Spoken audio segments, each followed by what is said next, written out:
Memang berhenti ya Pak? Memang berhenti, memang di pause tak? Oh, belum deh. Berhenti tak? Atau ini? Tadi berhenti. Kan? Tadi sempat berhenti. Sekarang? Pun. Jadi saya minta apa? Itu ada apa ya nutup di screen-nya itu ya? Nah, Hah? itu apa Pak Luk? Yang di kursor jenengan itu apa? Kursorku apa? Ini di apa di screen live ya? Seperti yang nutup.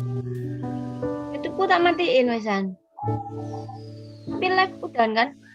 Sudah live. Oh ya wis. Coba saman close sis yang di screen saman sis. Nutupi screen-nya. Di YouTube-nya bisa dicek nggak ya? YouTube ku udah tak close screen YouTube ku. Iya. Ya aku yang nutup ini. Nah, kok wedi dam? Hah? Kok wedi anu mau kayak mau. Coba aja mumpung belum mulai. Itu di minimize bisa nggak? Tapi nanti double suaranya. Oh iya, itu dari sampean ini. Screen yang nutup itu. Oh ya, aturan selama gear gimana? Ada aturan nggak bagi Bapak kita? Videonya dinyalakan atau gimana? Ya Pak, gitu aja. Ini screen-nya sopo Mbak? Hitam-hitam. Bukan sampean ta? Bukan. Pak Luk ta? Pak Lukman. Pak Lukman buka apa Pak Luk? Nggak buka apa-apa ya? Apa yang nggak apa ya? Wes. Nah, sudah wes. Bukai. Saya tak share presensi mana tadi.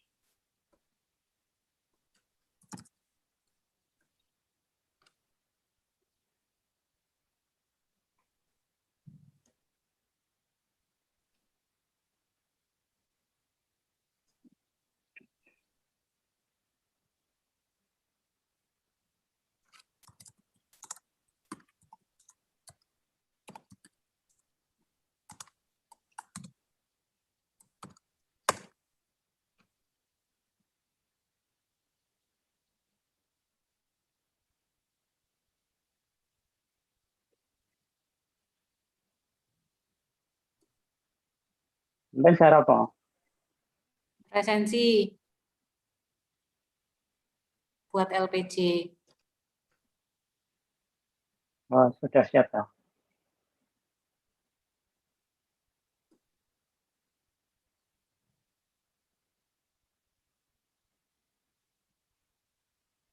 Belum Mbak Tim nggak di-share lagi Mbak Tim. Kenapa Pak? Acaranya. Nah, Apanya Pak? ya wes. Nggak usah.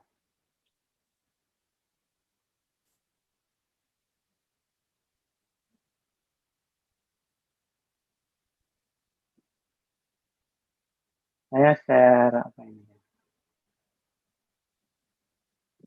Nah, saya share.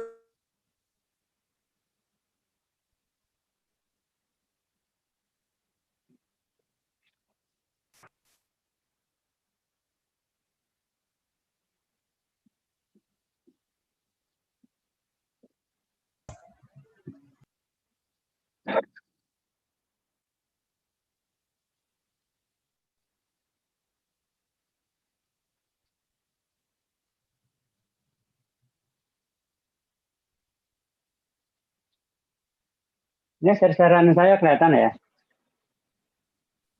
Oke, terlihat Cambon.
Loh, nggak punya video pengantar apa gitu. Saya kok nggak iki ya Pak, nggak tak simpen ya. Dinda ada Mbak Dinda. Oh, diambilkan dari Apa gitu. Biar nggak sepi maksud saya. Nah, right. Video profil yang dari IAB itu loh, enggak ada, tak? Bentar, Pak, tak cari. Material itu aja, Pak. Tapi laptop saya kalau dibuat muter loading. Di YouTube enggak ada, tak? Ada di YouTube. Profilnya material tapi. Ya, Nggak apa-apa. ya itu Ya, aja. penting-penting nggak sepi, nggak meneng-menengannya nih.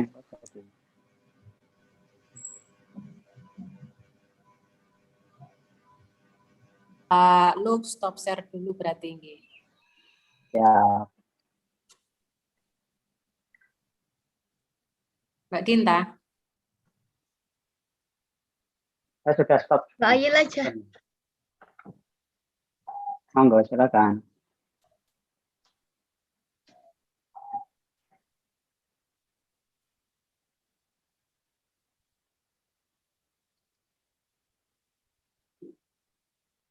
Hingga tahun 2019, Departemen Teknik Material ITS mempunyai 26 dosen dan 24 staf untuk membantu kinerja pembelajaran di Departemen Teknik Material ITS. Mahasiswa DTMM ITS merupakan mahasiswa yang sudah teruji dan kompetitif, terbukti dengan sudah memenangkan dan mewakili ITS serta Indonesia di kancah nasional maupun internasional.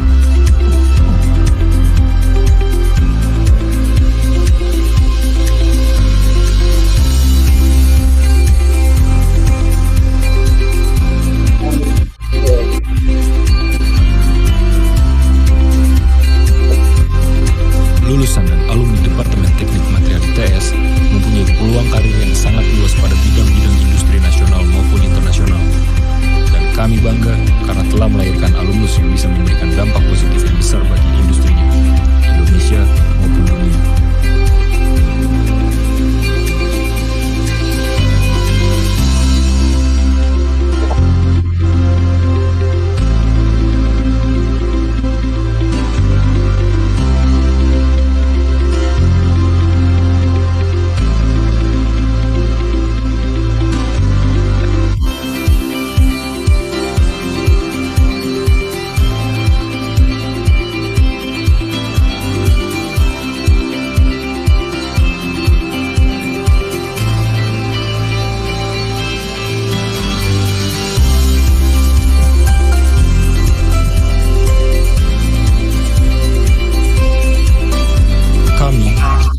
Program studi mempunyai keunggulan kompetensi global di rekayasa dan teknologi bahan untuk mendukung perkembangan iptek dan industri.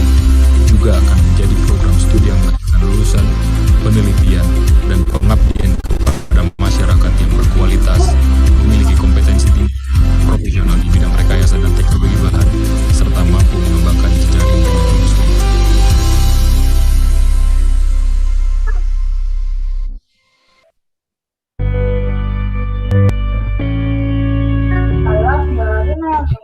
Indonesia dimulai dari sini, dengan DTMM ITS yang mempunyai cakupan bidang keilmuan yang cukup luas dari hulu sampai ke hilir yang terkait dengan bidang material dan metalurgi, mulai dari proses ekstraksi serta pemurnian material dan mineral yang memanfaatkan sumber daya alam yang melimpah di Indonesia.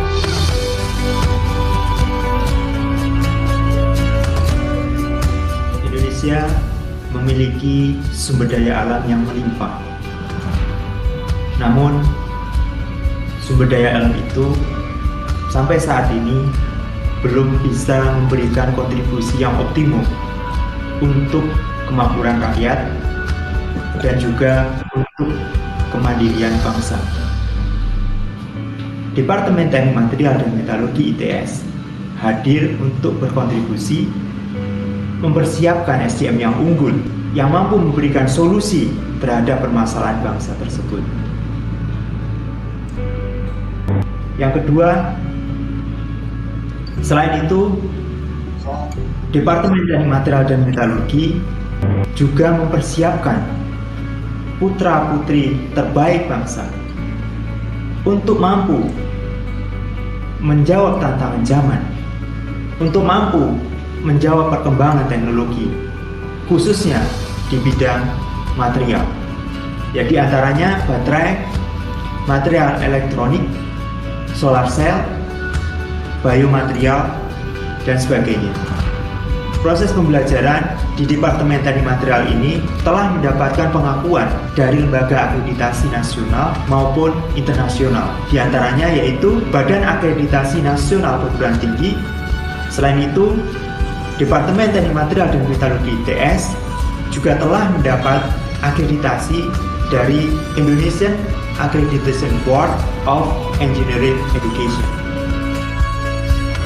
Dengan fasilitas dan sistem pembelajaran yang baik, kami berkomitmen menciptakan sumber daya manusia yang mampu berkolaborasi dan berkompetisi di level nasional dan internasional.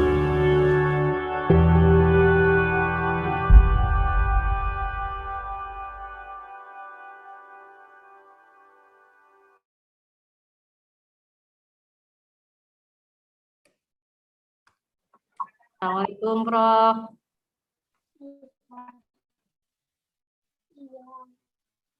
Kepada Allah Subhanahu wa Ta'ala yang utama.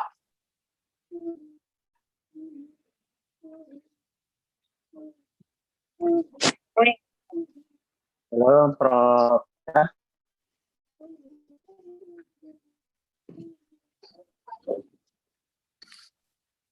Halo, Prof. Do you hear my voice?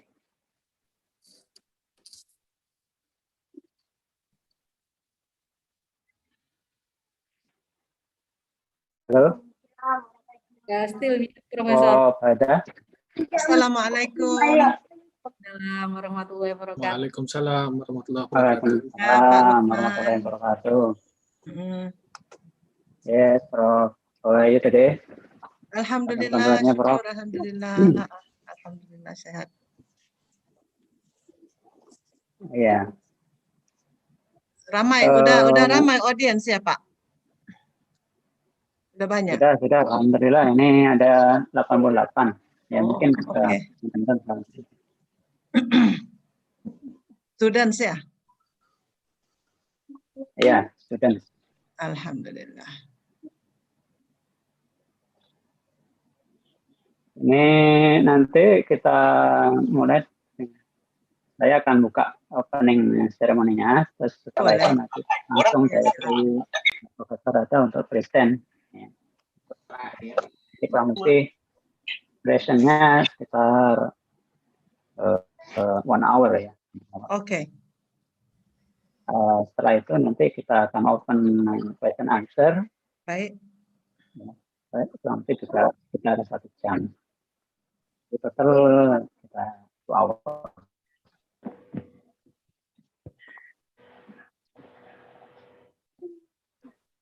Bagaimana Bu Amalia? Bisa kita mulai ya? Oke, sudah bisa dimulai, Pak.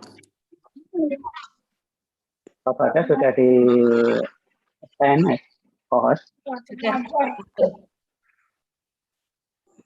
Okay. Bapak, we can start now.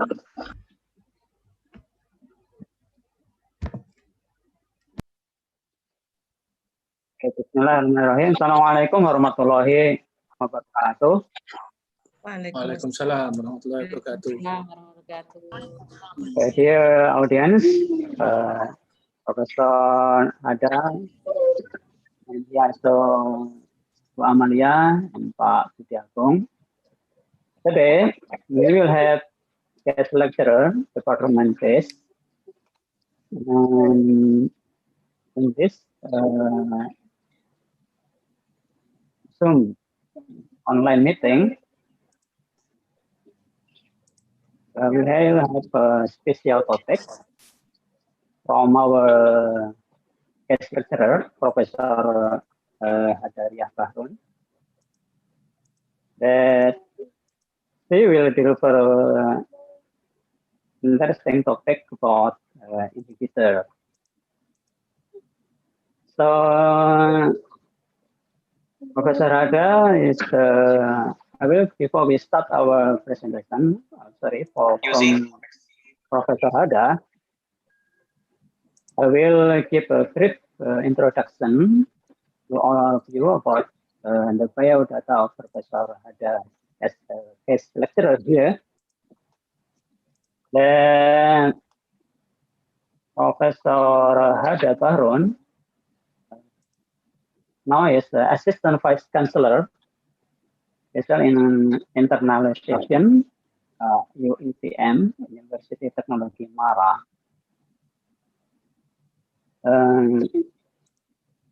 Faculty is in Applied Science.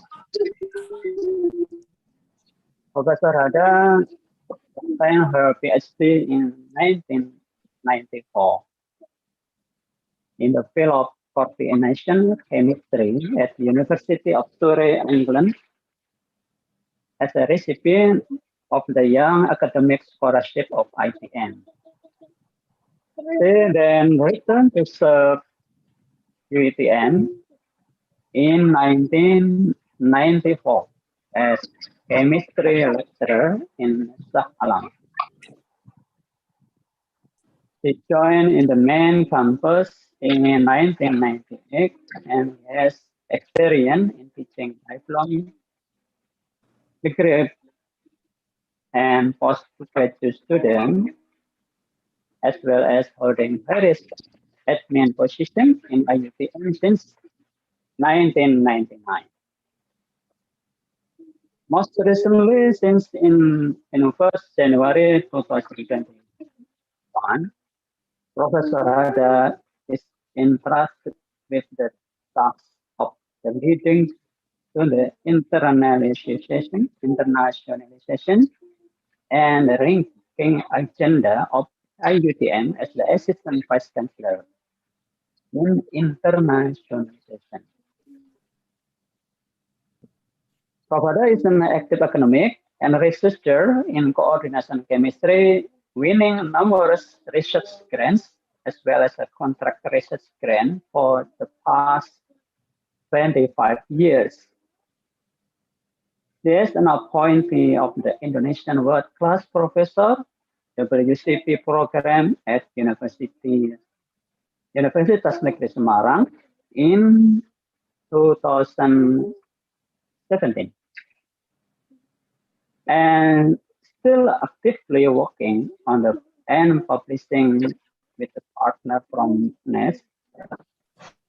And also Prof. Hada already written many publications, especially in the field of coordination chemistry with the national and international collaborator in index and high impact journal. Okay, this is the brief introduction that we can see here. Professor Hada is expertise in coordination in chemistry, and for the guest lecture topic today, Professor Hada will deliver about the skip base or imine as corrosion inhibitor and bioactive agents. So what is skip base or imine, and what's the mechanism skip base for corrosion inhibitor? So we will hear the detail about this topic from Professor Hada. And students that already have a question, we have the next session that you can keep your question until Professor Hada finish. Then we will have session for question and answer. Okay, class. So for the next, I will leave to Professor Ada to deliver a presentation about this topic. So, Professor, please, you're fine to present. Thank you. Thank you very much, Dr. Lukman. It's a very kind of you to give that introduction just now. So please allow me to share my slides. Just 1 second.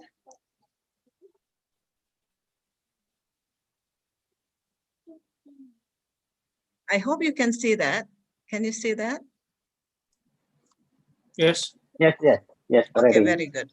So today I'm going to talk a little bit about Schiff bases. Schiff bases are also known as Imines, and how these Schiff bases act as anti-corrosion agent as well as bioactive agent. I believe in front of me there are students, there are colleagues from both universities, from Institut Teknologi 10 November Surabaya dan juga daripada UiTM.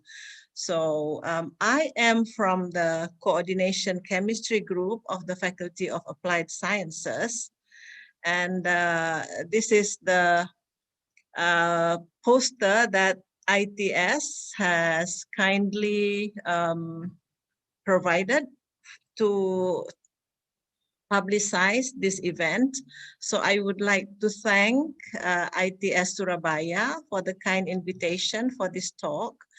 And I hope we will all learn something from this presentation. Before I go far, I would like to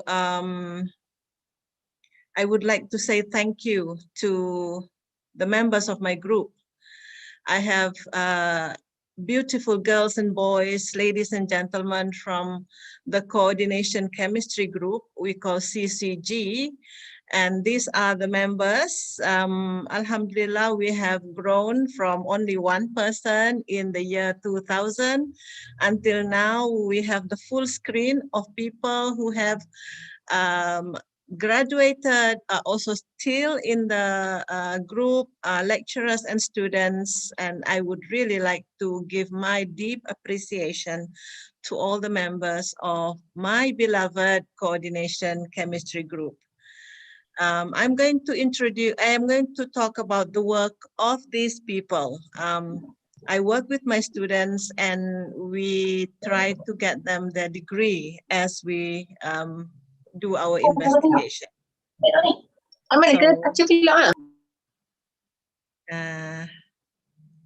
Yep. Before I go any further, I would like to, I know there are friends from ITS Surabaya that probably don't know who and what UiTM is. So I'm going to give a quick introduction. UiTM is the biggest campus, the biggest university in Malaysia. We have one main campus here in Shah Alam, 13 state campuses and 20 satellite campuses. Currently, there are active students, almost 190,000 active students at the moment. And we have graduated close to 900,000 graduates from 60 years ago. And there are almost 9,000 lecturers in UiTM, and there are more than 9,000 administrative staff in UiTM. We have 24 faculties, 9 academic centers, 12 research institutes. So if you have a look at this map of Malaysia, you can easily see that we are located in all over Malaysia. All of Malaysia, in each state, we have at least one campus. And most times we have 2 or 3, even 4 campuses in one state. So, about the faculties, there are 24 faculties, as I was saying, and the Faculty of Applied Sciences is where I am from. So we have the faculties in engineering, there are 4 of them, all joined into a college now. We have medicine, dentistry, pharmacy, health sciences, architecture, planning, surveying, computer science, plantation and agrotechnology, sports science and recreation, business and administration, accountancy, information management, hotel and tourism, education, communication and media, law, administrative science and policy, music, film, theater, animation, and art and design. So those are our 24 faculties. And on the right-hand side here, we have a few academic centers. So there are many of us, many faculties, yeah? And among us in UiTM, we also have centers of excellence in research. We call them research institutes, accounting, natural products, transport, pharmacogenomic pathology, Institute of Science, Infrastructure, Business, Microwave, Solar, Smart Manufacturing, and Biodiversity and Sustainable Development. So being big, we are doing all sorts of things in UiTM. And this is our current publication record in Scopus database. I extracted this earlier this month in May, and we have 27,675 papers in journals indexed by Scopus, and most of those are in engineering. If you want to have a look at chemistry, we make up about 3.6% of the papers. That makes about chemistry, where are we? Yeah, about almost 2,000 papers in the index journals. And next, I'm going to, yeah, I would like to invite friends from ITS Surabaya to collaborate with our university. We have staff mobility where you can come to UiTM or we can go to ITS. Student mobility, similarly, your students can come to me and my students can go to you. We can organize joint conferences, we can do joint research, we can have joint student activities, and in fact, we can even have joint academic programs under MOU or MOA activities. So I very much invite friends from ITS to come on to activities like this with us. So that's about UiTM. So I'm going to talk about corrosion now because I realize I'm talking to material scientists, material students in front of me. Is that right, Dr. Lukman? We have... Yes. We're in here almost from corrosion class. Not from corrosion, but I want to tell you how we use our compounds to fight corrosion. Maybe that, you know, you will learn one or two things about chemistry and about corrosion. This is a very, very brief coverage. It's not going to be in-depth. I'm going to go through it in a layman term almost, yeah? So corrosion, everybody knows what is a corrosion. Corrosion is when you have a material that is degrading under the force of nature, yeah? And it is important for us to prevent corrosion. And it is something that chemists and engineers around the world have spent many, many hours of dedication to fight or to combat corrosion. According to the NACE international study, about 2.5 trillion US dollars is lost to corrosion globally. And that is more than 3% of the global GDP. So why is corrosion very bad? What are the implications of corrosion? Everybody knows why. There is financial and economic losses. There is also safety and health concern when we deal with corrosion. Yeah, corroded metals can result in buildings and bridges collapsing. Pipes leaking, medical implants poisoning people's blood, and among others. So what are the conditions that will induce metal corrosion? First of all, for any metal to undergo corrosion, I'm sure everybody knows that the metal has to be in contact with moisture. And water plays an important part in expediting corrosion. And the presence of electrolytes, ions, anions, cations will also aggravate corrosion, and the presence of oxidizing agents or electron acceptors will also make corrosion very, very bad. And the good news is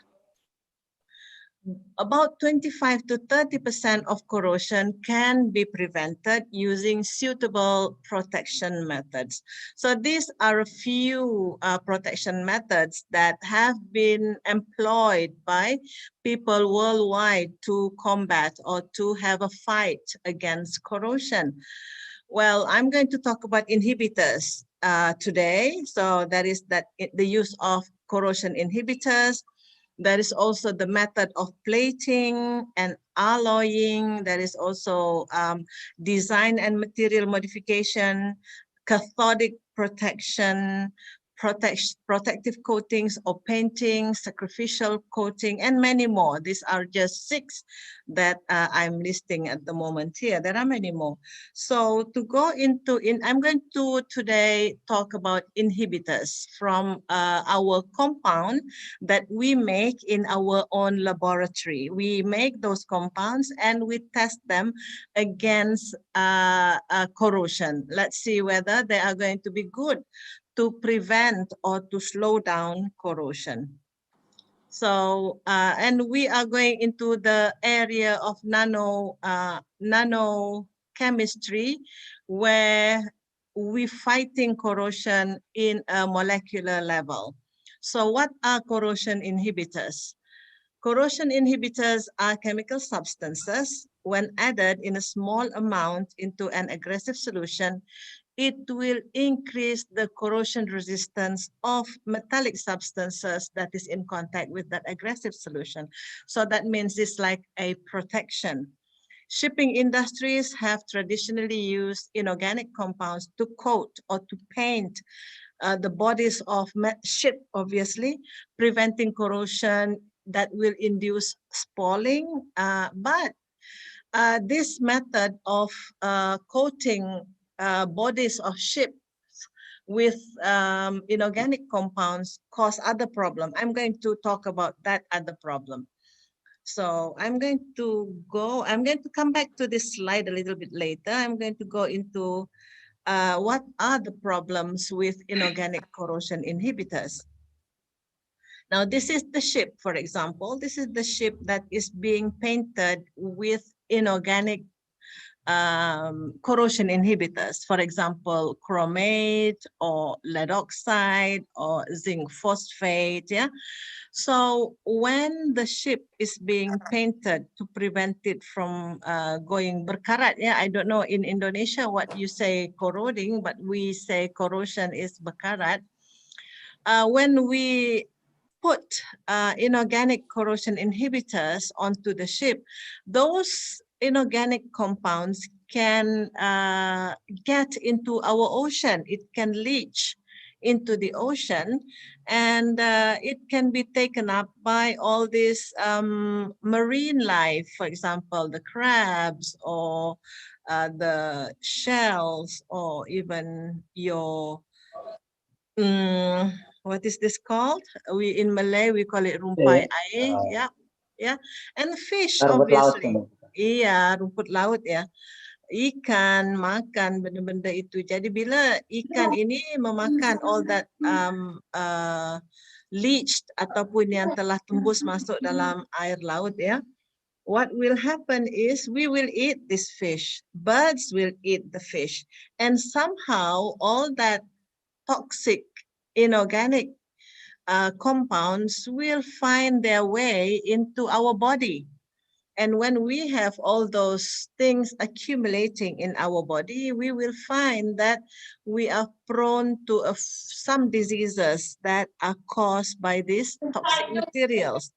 So what we are trying at the moment is to find in our laboratory ways to prevent corrosion using non-toxic materials. So we try to use organic materials, yeah?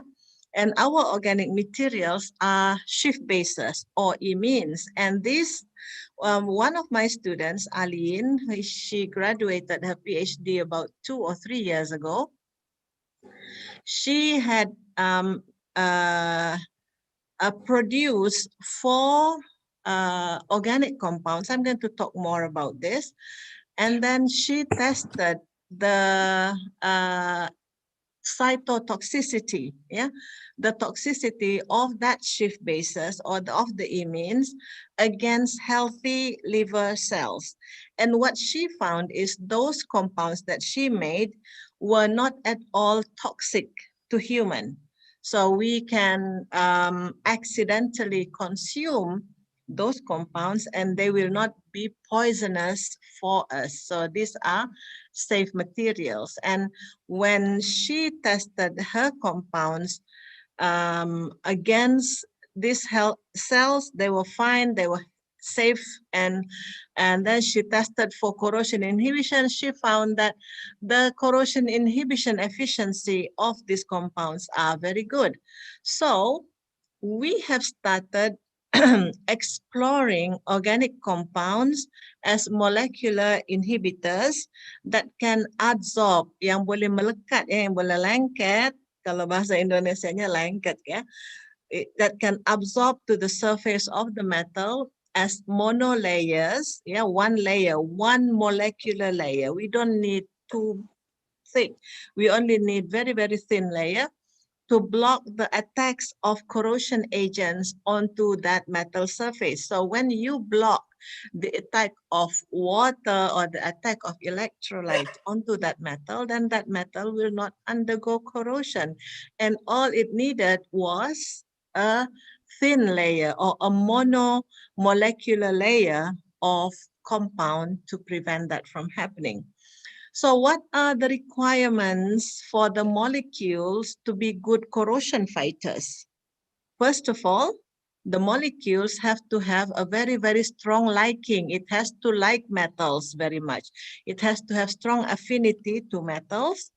And kalau dia suka, kalau dia mudah untuk melekat atau melengket kepada metal, then it's good. That is one of the premium requirements. And to like metals, they have to have electron-rich sites to act, yeah? Because metals are electropositive. Do you agree with me? Do you agree with me that metals are electropositive? Yes. Yes, they like to interact with anything that has a lot of electrons. And our compounds that we make in the lab has a lot of electrons. We specifically design our compounds to have electron-rich sites and to have heteroatoms containing lone pair of electrons to anchor the compounds onto the metal. And it will help very much if the compound has a planar geometry. That means it is like a piece of paper. It is thin and it is a sheet. It's planar. So we found that Schiff bases or imines are excellent corrosion inhibitors because they have these properties that I mentioned earlier. And we also found that Schiff bases are really, really easy to make in the lab. It is really very easy to synthesize from cheap raw materials. Yeah, the starting materials that we use to synthesize our Schiff bases or our imines are actually not very expensive at all comparatively. And our Schiff bases have electron-rich moieties in the structure, such as heteroatoms, nitrogen, oxygen, or sulfur, or halogen, that possess lone pairs of electrons. So this is important. They have to have lone pair of electrons or unbonded pairs of electrons. And these Schiff bases also can easily be designed and produced to contain aromatic rings. Now, everybody learning chemistry will understand that aromatic rings are very, very rich with electrons. They have conjugated double bond system to enhance the absorption ability and corrosion inhibition efficiency. So this is the picture. For example, if this is the compound, our Schiff base, I'm going to talk about Schiff base a little bit later. That is, for example, the atoms of iron that we try to protect. A lot of the sites in our compound are able to interact with electropositive ion and then to make the compound stick to the surface of the metal and preventing the corrosion of that metal. So that is why we very much like to produce a lot of Schiff bases for corrosion inhibition or corrosion protection. So let me go into what are Schiff bases. Schiff is the name of a scientist. Yeah, this is a scientist in Europe who discovered these compounds. So the name, his name is Hugo Schiff. So these compounds are all called Schiff bases. So Schiff bases, or the chemistry name is Imines, any compounds that contain C double bond N, yeah? C double bond N functional groups, which can be produced when we react primary amines with active carbonyls. So any of you doing chemistry here will appreciate that reacting C double bond O with NH2 will get rid of one molecule of water, which is a condensation reaction, and the carbon is going to make a double bond with the nitrogen. So that is how simple it is to make Schiff bases. And Schiff bases being electron rich, how do I know Schiff bases are electron rich? Because you can see here on the nitrogen, we have lone pairs of electrons. If you do electron counting, or if you understand the octet rule, when you count the electrons around nitrogen, you will find that there are 2 electrons unbonded. So this is the magic property of Schiff bases that make them very, very good corrosion inhibitor. And we also have the electron-rich double bond. We have pi electrons there, and very, very rich with electrons. Because they are electron rich, they have very, very strong affinity for metals. So these are all the metals, the ones, this is a periodic table. If you are familiar with periodic table, the elements that I do not put under the green shades, those are all metals. So these metals have very, very good affinity towards imines or Schiff bases. That is why imines are extremely, they like metals very much. Now, how do we make our imines very, very rich with electrons? Why is it that imines have very strong affinity? I'm talking about atoms now. Now, in metals, you have orbitals, yeah? Orbitals are where electrons live in metals, yeah? Or in any element. So, and electrons will like to go to places where there are empty orbitals. So metals have empty orbitals, they can accept electrons. So we call metals Lewis acid, whereas imines or Schiff bases are electron-rich molecules, they can donate electrons. So we call imines Lewis bases. So imines are electron donors, metals are electron acceptors. So they are naturally attracted to one another. So what do we do in our lab to make our imines richer with electrons? We can add aromatic ring. What else?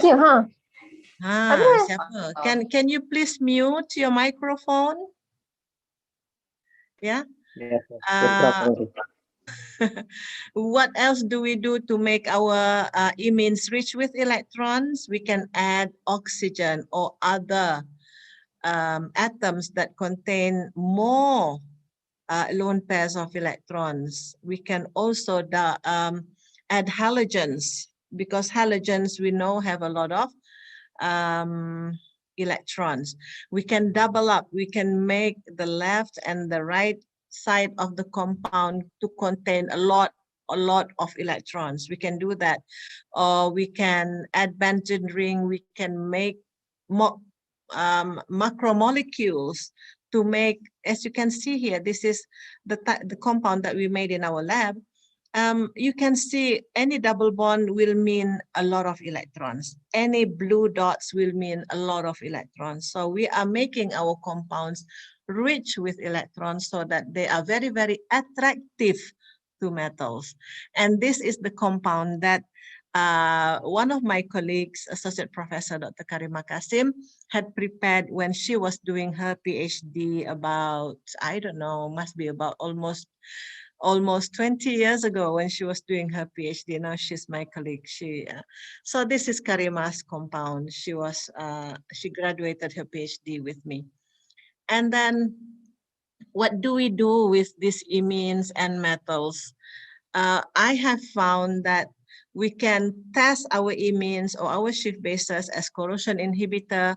When we have attached metal centers to them, we can find their activity as a biologically active compounds, and so on and so forth.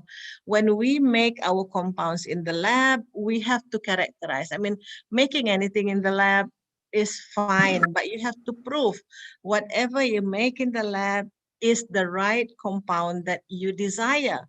If you desire to produce imines, but your synthesis method is not correct, you may not end up having imines. So each time we've obtained something in the laboratory, we characterize those compounds through melting point, through elemental analysis, infrared spectroscopy, proton and carbon-13 NMR, UV visible, molar conductivity, magnetic susceptibility, X-ray crystallography.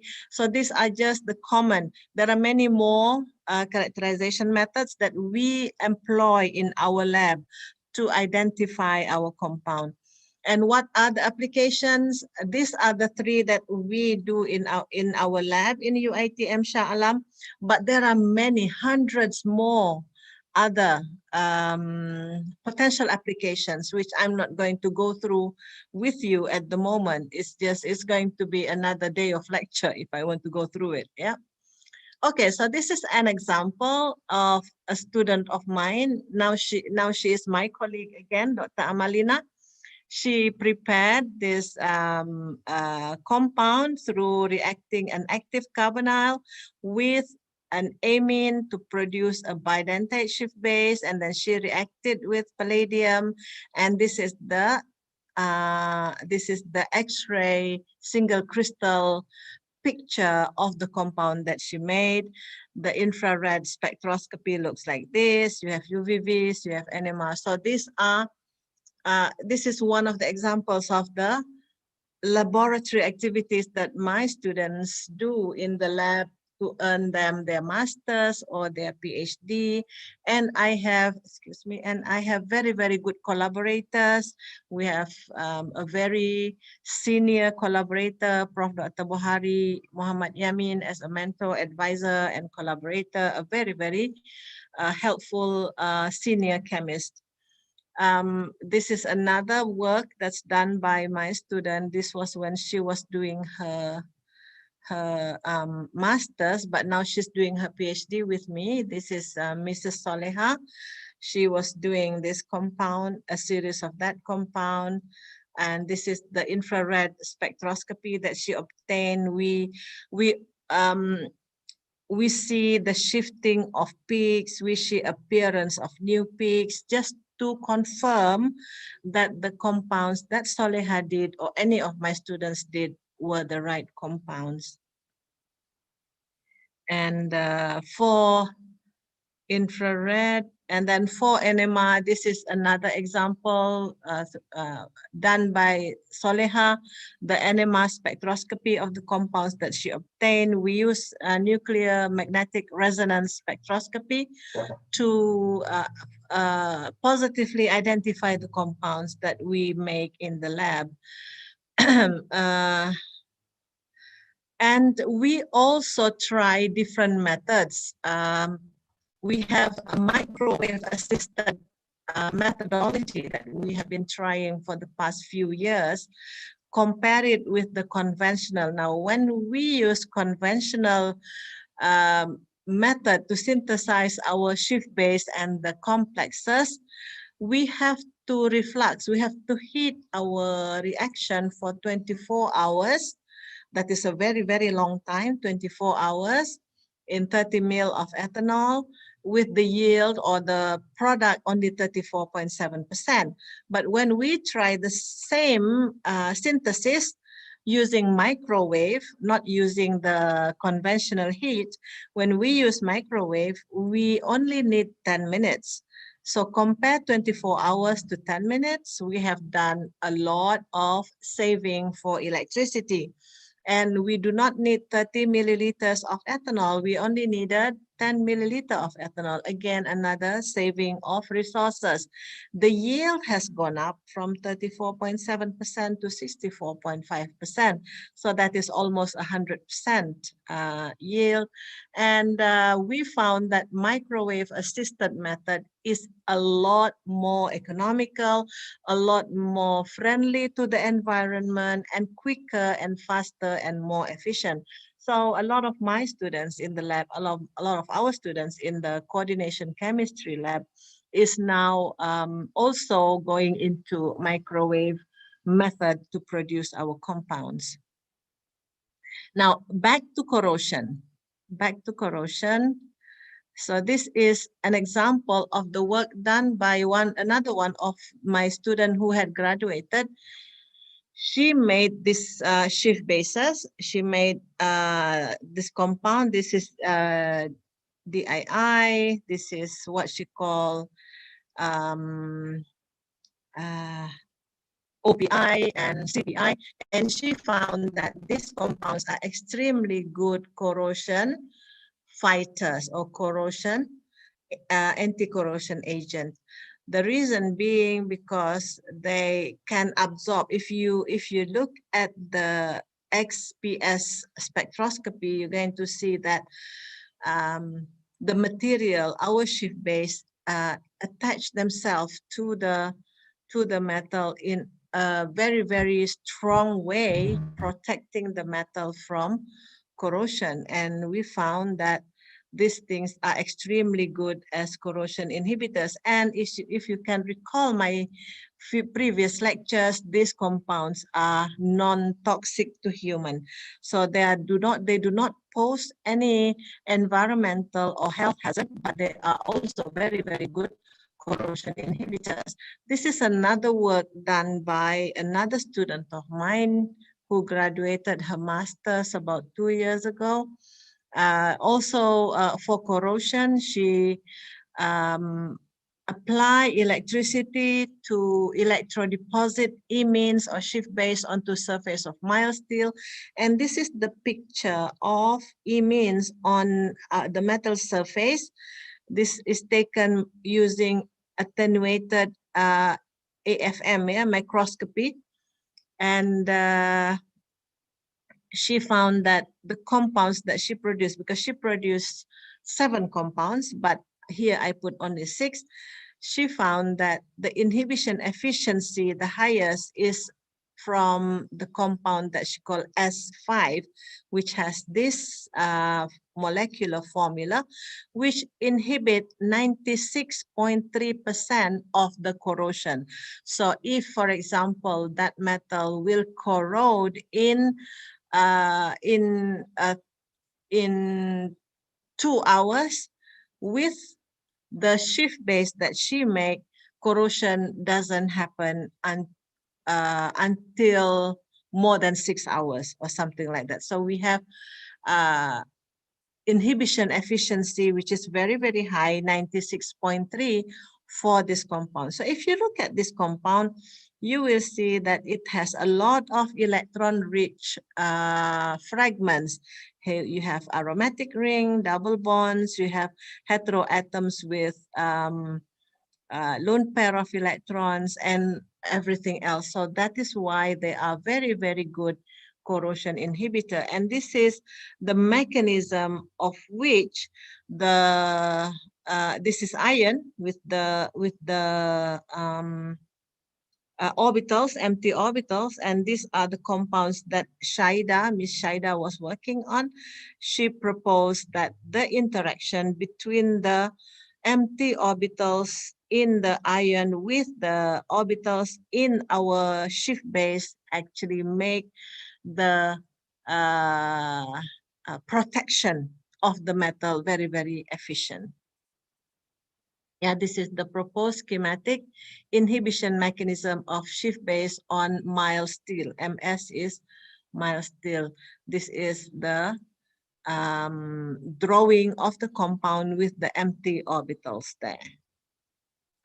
Right, that is about corrosion inhibition. I think I am, my time is almost up, so I'm going to talk very briefly about the bioactivity of the compounds, our Schiff base that we make in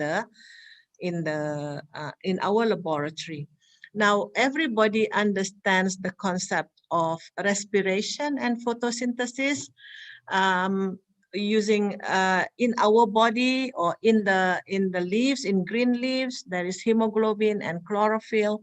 And if you look properly, the structure of hemoglobin, it is actually a Schiff base. There is a C double bond N in hemoglobin. So it is a naturally occurring Schiff base or imine. So this is the very basic example of how Schiff bases are bioactive or active in biological system. The Schiff base is responsible in our breathing in oxygen and breathing out carbon dioxide. And the Schiff base C double bond N here is also responsible in green leaves making food. Yeah, making food, the chlorophyll in the leaves. So this is the process, the respiration and photosynthesis process that is assisted by naturally occurring imines or Schiff bases. So we have the exchange of oxygen and carbon dioxide from our body and the making of glucose and oxygen from the leaves. Yeah, so it is, we do not probably realize that our life depends heavily on imines. Yeah, chemically talking, without imines, us humans and leaves will not be able to survive. So now, I'm going to also talk about the anti-cancer property of the Schiff bases that we make in our lab. So this is the history of anti-cancer property of metal complexes. It began in 1965 when Professor Bernard Rosenberg in the Michigan State University luckily made a very, very unexpected finding that cisplatin can prevent growth of cancer. And from that finding, it was found that cisplatin, this is the structure of cisplatin, when somebody who has cancer given cisplatin as a medication, cisplatin is going to react with the cancer cell, bonding the DNA of that cell and making it bend or bengkok, ya, membengkokkan the DNA. And when the DNA is changed, it's not going to be able to replicate. And that is how cancer is stopped by using cisplatin. But obviously, medications will also have its side effect. The cure rate for cancer using cisplatin is 95%, but unfortunately, side effects are also very bad. You have bone marrow suppression, hearing problem, vomiting, numbness, allergic, and so on and so forth. That is why a lot of researchers are still working on finding alternatives to cisplatin to combat cancer. And these are other findings, carboplatin, oxaliplatin. So you can see that platinum is a very, very good metal to fight cancer, and the carboplatin, oxaliplatin, nedaplatin, phenanthroplatin, and triplatin, they are all platinum based. So that is one. And in our lab, we also do a little bit of anti-cancer work. Yeah. This is a work by my student, now another colleague, which is Dr. Sharul Nizam, and together with, this is another work by Soleha. Dr. Nizam had made these compounds and had tested the efficiency of his compounds against cancer. And he found that some of the compounds that he made really could stop the growth of cancer. And I have a collaborator working with me for that. And yeah, our compound, not only they are good as anti-corrosive agent, not only they are non-toxic to healthy cells, they are also very good to fight cancer. But obviously we cannot claim this as cancer drugs yet, because it takes years and years to develop any compound into any drug that can be used safely for human. And we also found that our compounds that we made in the lab are good to kill bacteria. Some of these bacteria get effectively killed by using our compounds that we make. So they are not only anti-cancerous, they are also antibacterial. So yeah, there's a lot of use. And recently I found that the compound that we made in the lab is also good as sensors to find out the presence of hydrogen peroxide in the environment, because we know hydrogen peroxide is toxic. So I found that my compound can detect the presence of hydrogen peroxide to very, very low level. So that's exciting to know. And this is another one. The compound that we made is found to be able to enhance the electrocatalytic property of catalyst, yeah, electrocatalytic property of molybdenum disulfide. And this is the work ongoing that I'm working with my friend in Universiti Malaya, with Dr. Cepi Kurniawan from Universitas Negeri Semarang, with Mrs. Aziza Sarwar, a colleague from Pakistan, and another colleague from Universiti Malaya in Malaysia. So there are a lot of potential applications of the compounds that we make. We make hundreds and hundreds of compounds in our lab. So I invite friends from ITS to come and collaborate with us. Yeah, are you ready to burst your bubble, to step outside of your comfort zone and release the potential collaboration between UiTM and ITS? So this is a picture of my students. We work hard, but we also play hard. I took my students to the river, I took them to the mountain, I took them to the sea, and yeah, as a reward, and I took them to conferences. So yeah, we are just big happy family in coordination chemistry group. So that's it. Thank you very much for your attention. I think I'm going to stop my talk there. It's yeah, almost time to finish now. There are many more. I'm not going to show you because I only promised to talk about corrosion inhibition and bioactivity. So thank you very much, Dr. Lukman.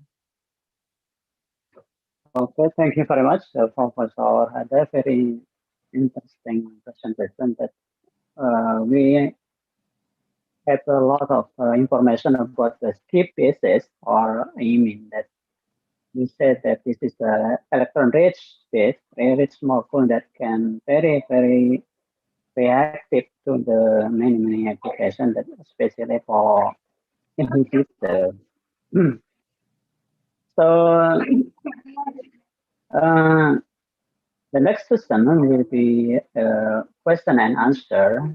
So I asked my student or college that if there is a question or maybe something that you need to clarify to Professor Ada, please raise your hand and then state your name first, and then please state what your question to Professor Ada. So anyone that want to ask, please turn on your video. Then we can see your face. If you are asleep or not, yeah. Yes. I hope you enjoy this presentation because this is just a time maybe time to sleep, yeah. But we don't. But we hope that this interesting flat will be encourage you all to more study about this inhibitors, this selective inhibitor. So I will give a chance to audience here. Please raise your hand and turn on your video to ask question to Professor Hadar. Anyone?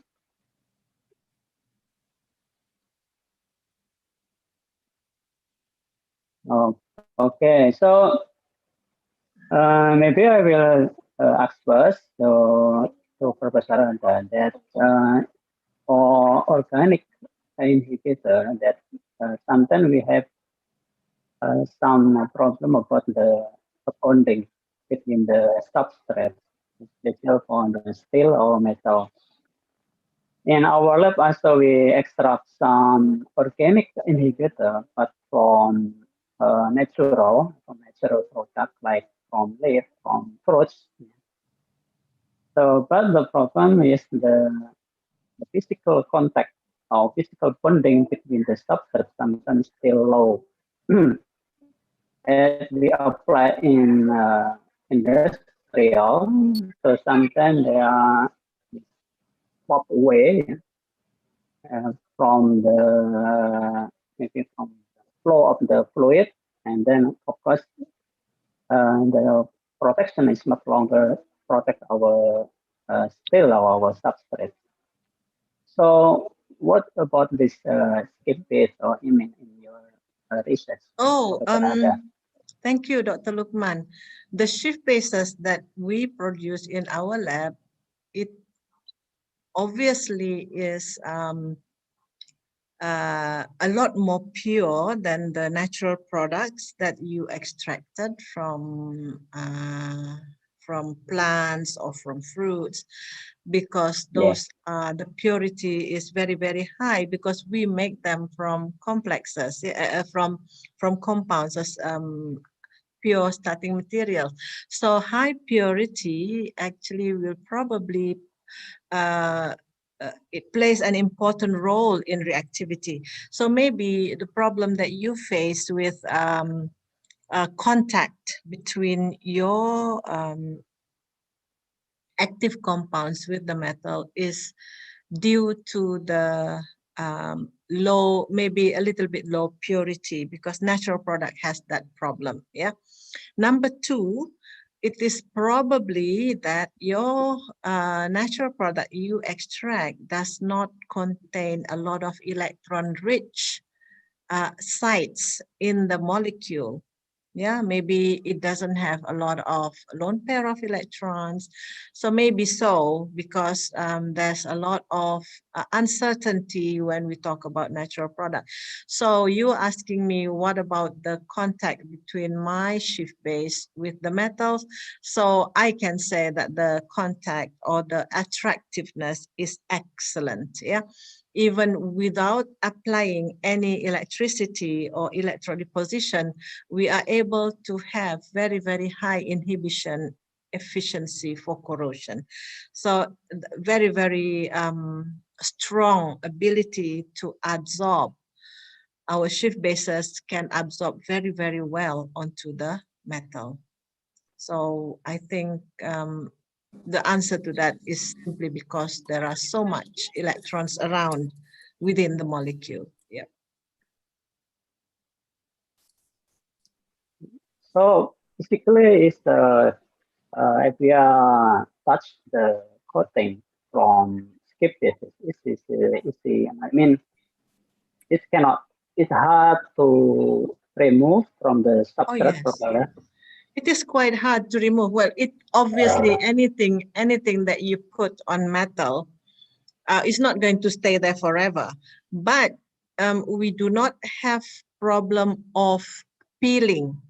Yeah, at least if we soak in salt water, it's still there after 1 or 2 days or even more than that. So it's quite good protection. I think if there is no defect in the adsorption of the molecule onto the metal, when there is no defect, then there is no way for moisture to come underneath the coating, then it will not be split, it will not be separated.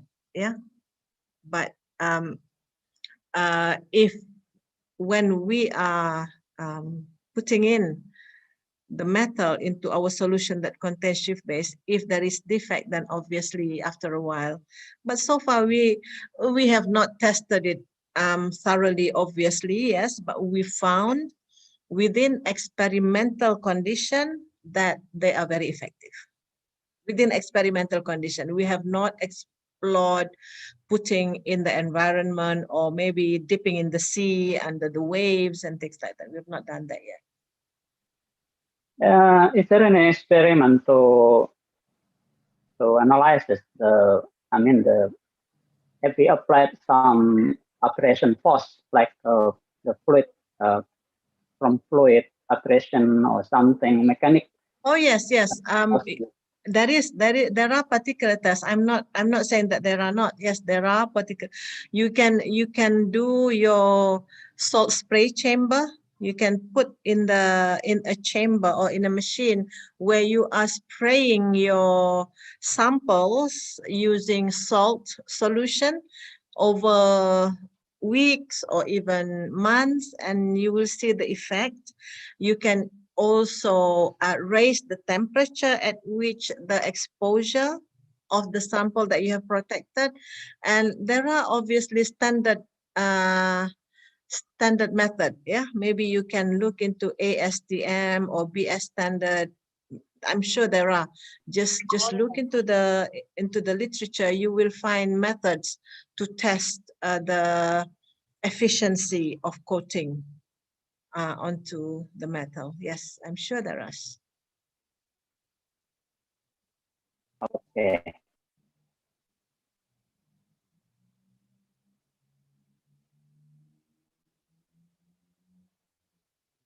Pak Lukman mute. You are muted, Dr. Lukman. We can't hear you. Oh, sorry. Yes. Thank you. So, okay. My student and my colleagues, please, is there any question to Professor Hadariah? Hadariah is raising his hand. Hadariah. Hadariah, okay. Please, Hadariah. Okay, thank you, Mr. and Mrs. My name is Hadariah.